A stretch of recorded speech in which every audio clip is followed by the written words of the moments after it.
Sogoku, Nyogoku, we miss you kenshi, turabakunda cyane. You give us love every day. Muze tubataramire.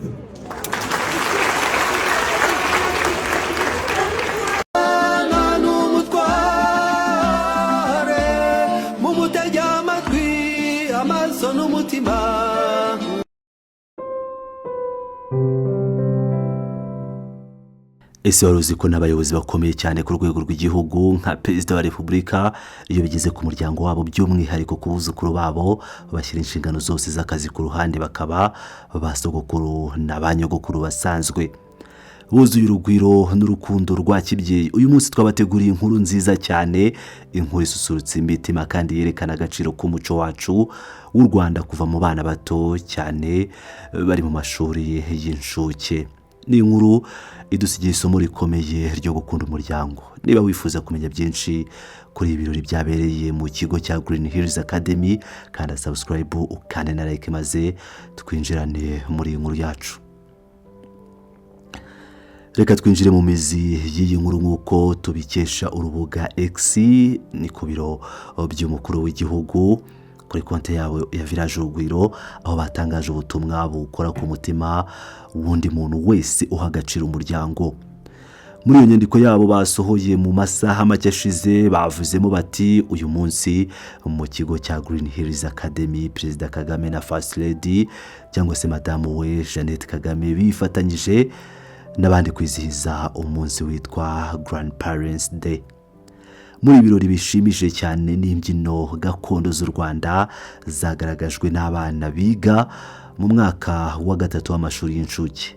Iri tangazo rikomeza rivuga ko uyu munsi wahaye basogokuru n'abanyogokuru bose baraho amahirwe atazibagirana yo kwizihiza umuco nyarwanda bari kumwe n'abuzukuru babo mu byishimo byinshi cyane. Reka dufate umwanya dusesengure byimbitse iby'iyi nkuru n'impamvu ari ikintu kinini cyane mu muryango nyarwanda. Mbere na mbere kwizihiza Grandparents Day mu kigo cy'amashuri si ibintu bisanzwe bipfa kubaho ahariho hose. Akenshi usanga amashuri ategura iminsi y'ababyeyi isanzwe igamije kureba amanota y'abana gusa cyangwa kureba imyitwarire yabo, ariko guha umwanya wihariye basogokuru n'abanyogokuru ni igikorwa kigaragaza guha agaciro imizi y'umuryango wacu. Mu muco wacu wa Kinyarwanda, sogokuru ndetse na nyogokuru ni inkingi za mwamba, nibo mutima w'umuryango, nibo basaza b'inararibonye babitse amateka y'igihugu cyacu, kandi nibo baha abuzukuru babo urukundo rukomeye cyane, urukundo rw'indani rwuzuyemo impanuro zitaboneka mu bitabo byo ku ishuri. Kubona ikigo nka Green Hills Academy gishyiraho umwanya wihariye nk'uyu bitwibutsa ko abakuru bacu bafite uruhare rukomeye mu burere bw'abana bacu buri munsi. Kuba rero nyakubahwa Perezida w'igihugu na Madamu we baritabiriye iki gikorwa mu maso y'abandi babyeyi bose baraho, bitanga urugero rwiza cyane rudasanzwe ku banyarwanda bose ndetse n'abayobozi mu nzego zose. Twese tuzi uburyo umukuru w'igihugu aba afite inshingano nyinshi cyane kandi ziremereye, harimo imiyoborere, umutekano w'igihugu, gushaka abashoramari, iterambere n'ibindi byinshi bikomeye. Ariko kubona afata umwanya we w'agaciro akajya gusanga abuzukuru be ku ishuri, kwishimana nabo byerekana rwose ko umuryango uri ku mwanya wa mbere. Ibi bitanga isomo rikomeye ko nubwo waba ufite inshingano zingana gute, waba ukora mu biro bikomeye cyangwa ufite business nyinshi, ntugomba kwibagirwa inshingano zawe mu kwita ku bakiri bato no kubereka ko ubashyigikiye. Nibyo mu rurimi rw'icyongereza bita work life balance, kuringaniza neza cyane akazi ndetse n'ubuzima bwite bwo mu muryango wawe. Perezida Kagame rero yatweretse ko nubwo ayoboye igihugu, ku buzukuru be ari sogokuru wuzuye urukundo. Ni ibintu n'ubundi adakunze guhisha, akunze gutangariza abanyarwanda. Ikindi gice gishimishije cyane cyavuzwe muri iyi nkuru yo kuri X, ukubona abana bato biga mu mwaka wa gatatu w'amashuri y'incuke aribo basurikije abitabiriye uyu muhango. Reka mbabwire, abana bari muri iki kigero akenshi baba bafite imyaka 5 kugeza kuri 6 gusa. Tekereza nawe ukuntu biba bishimishije kubona abana bangana gutya bambaye imyenda igaragaza umuco gakondo w'u Rwanda, kubona akana gato gashayaya gakata umushayaya w'abakobwa cyangwa agahungu gato gahamiriza kandi kakivuga nk'intore nziza mu mikenyero y'igihugu cyacu ni ibintu by'igikundiro bikora ku mutima. Gutoza abantu imbyino gakondo ku myaka nk'iyi bakiri bato cyane n'ishoramari rikomeye leta n'amashuri biba bikoze ku hazaza h'igihugu. Nk'uko abanyarwanda baca umugani ngo igiti kigororwa kikiri gito, iyo abana batojwe gukunda umuco wabo hakiri kare cyane byanze bikunze bakura bakunda igihugu cyabo kandi basobanukiwe neza n'indangagaciro zikigize. Kugira ngo twumve uburemere bw'iki gikorwa bwimbitse, reka dusubire inyuma gato mu mateka y'uburezi bwacu hano mu Rwanda. Mu bihe byashize wasangaga amashuri menshi cyane amashuri yigenga akomeye yibanda ku masomo y'amahanga, bigishaga cyane Icyongereza, imibare n'andi masomo y'ubumenyi buhanitse, ubwo turavuga za siyanse.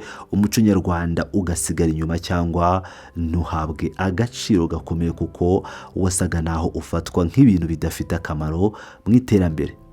Ariko iyi nkuru ibereye muri Green Hills Academy iratwereka impinduka nziza cyane mu Rwanda rw'ubu. Iratwereka ko uburezi bwiza burimo umuntu wuzuye ari ubuzima, ubumenyi bugezweho n'umuco mwiza gakondo kugira ngo umwana w'umunyarwanda agire ishema ryo kuvuga hakomoka. Iyo rero abana nk'aba berekana ubwo buhanga mu kubyina imbere y'abasogokuru babo, biba bimeze nko kubabwira bati mwihangayika basogokuru, amateka n'umuco mwaturaze turayashyigikiye kandi tuzayakomeza tutayarekura.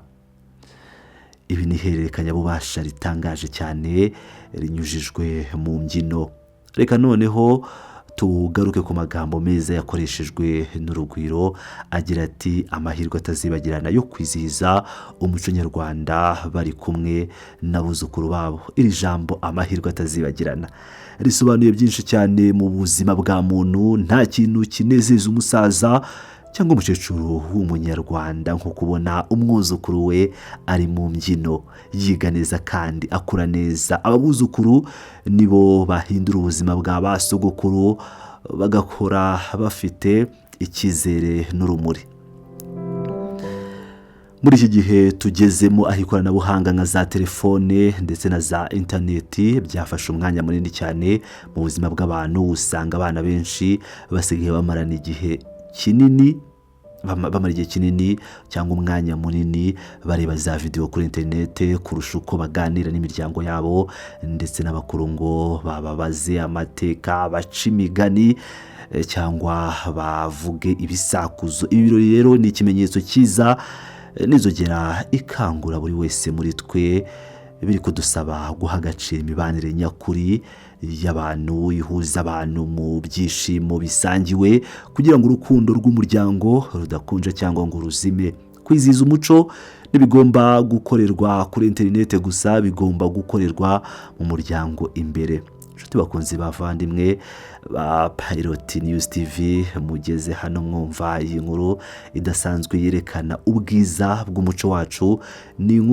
Iyi nkuru nubwo yarije ari ngufi ku mbuga nkoranyambaga za leta, isobanuye byinshi kandi byagutse ku muco wacu ndetse n'imiterere y'uburezi bukwiye mu Rwanda. Perezida Kagame na Madamu Jeannette Kagame batweretse ishusho nziza cyane ya kibyeyi idusaba twese kongera kuzirikana agaciro kabo dukomokaho ndetse no guha agaciro abazadukomokaho ejo hazaza, bakamenya no gukunda umuryango, ari byo biha igihugu imbaraga zidasanzwe. Inshuti bakunzi ba Pilot News TV, niba utarakanda subscribe ikande kugira ngo ukomeze kubona amakuru yacu 5 kuri 5. Murakoze cyane rero guhitamo kubana natwe muri uyu mwanya wanyu w'agaciro. Imana ibaha umugisha mwe n'imiryango yanyu. Twongere kubonana ubutaha mu yindi nkuru yacu. Murabeho.